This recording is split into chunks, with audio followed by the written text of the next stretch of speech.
Welcome back to some more battles. We are in the Open Great League, and let's see what team we're going to be trying out today.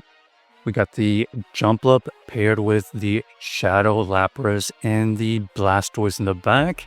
So we got a okay situation here in the lead, better here than in the back as we have double waters in the back. So we're just going to do our best to take out this Ferrothorn as fast as possible. These acrobatics are helping, definitely. That was a huge amount of damage, and down goes the Ferrothorn. And now we have the situation we want with the Lapras pretty much going to beat the Talonflame. So the Talonflame switches out pretty late, and now we see the Quagsire. Do we believe this is a Stone Edge? No, ends up only being the Mud Bomb. So we are in a great position now. Sparkling Arya does take out the Quagsire, and now we have Lapras versus this Talon. We're going to let it go. And now we see that our Blastoise running the rollout is just doing too much fast move pressure. And we are going to win the game even though they had 2 shields. Their best bet was to try to fight for the lead and then switch out. But no way in knowing we had double waters. Okay, we got the Weezing versus our Jumpluff. Not the best situation. We go into the Lapras with a little bit of energy advantage. Sparkling Arya does grab a shield from the Cradily, and we are going to play this out because we had the energy advantage. We want this Cradily low enough that we can possibly farm down with something, but our opponent is keeping it pretty healthy. So heads up play by them. Another Rock Tomb takes us out easily, and now we have the Jumpluff versus Cradily. They do have these Rock Tombs that are going to be very, very annoying. Now we're going to have to just... I don't even think this KOs. Yeah, doesn't KO. And they catch the move onto their Weezing. So this Weezing here is, 50%ish. And we have to just gain a ton of energy with our Blastoise. Blastoise has to shield here and look for a little bit of overfarm. We are going to fire off the Hydro after 2 rollouts, and unfortunately in the back we see the Golisopod. This Golisopod here is going to survive the Skull Bash. Skull Bash gets it into the low red, and now we have this situation. They already have a move stacked. This Rock Tomb takes us out. So GG's to our opponent. Tough team to battle against. I mean, maybe in hindsight, we don't shield the Lapras once they shielded, and then we try to take 2 shield Blastoise. But on to the next game, we got the Dusclops, and now we're going to go into this Blastoise. The Blastoise here is going to get the Hydro through, but you can see how tanky this Dusclops is. Still relatively 50%. There's the Shadow Punch. We are going to fire off this Hydro here.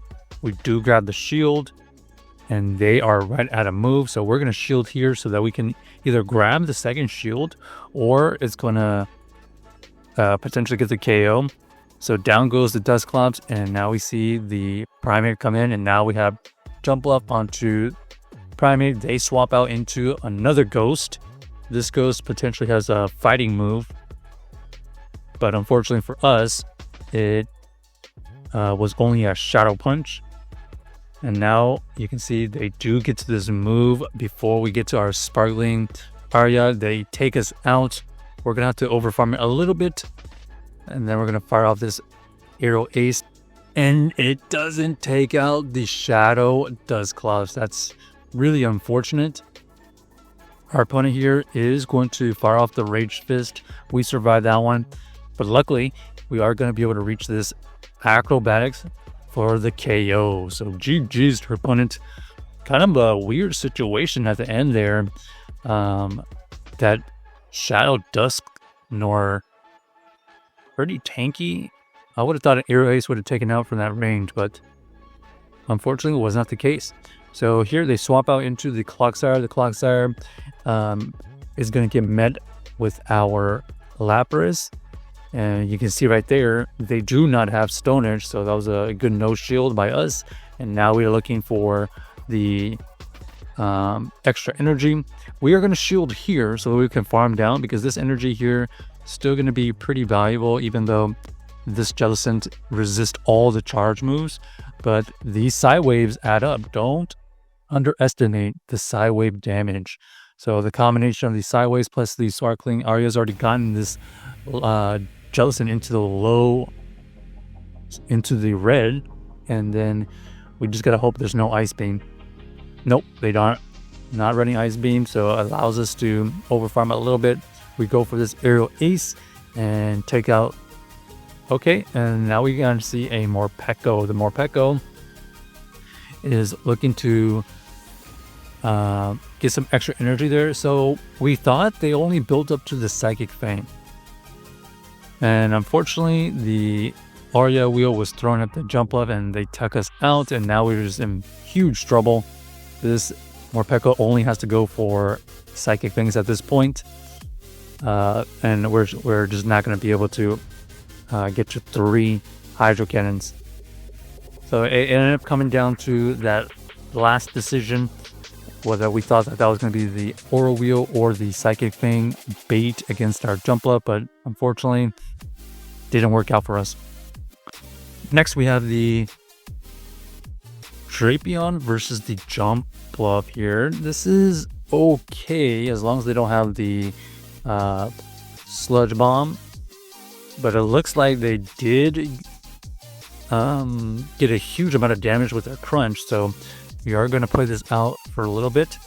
They do try to catch, but unfortunately this is actually pretty decent against our backline, so this is really bad. Discharge is used, we survive the 1. We get to this Hydro here, this is going to get a shield or is going to get the KO, and our opponent here is out of shields. We are going to let this one go, and we're going to try to win the game with the backline here. We are taking super effective damage. However, we do have a shield to hide behind, and we are hoping this energy will win us the game. Our opponent here swaps out, or was that? No, it was the swap out. So they do go into their Azu, and we swap back to catch their move. This is going to be the play rough, so we got a little bit even, but now this is where the Lapras with Skull Bash shines. Huge neutral damage goes through. Our opponent is going to be able to get to a move here, but this play rough doesn't come close to taking us out, and now we have energy to throw back at this Drapion. Almost KOs with the Sparkling Arya, but the ensuing Sideways wins us the game. So check out the team if you haven't already, and let us know if you enjoyed the video.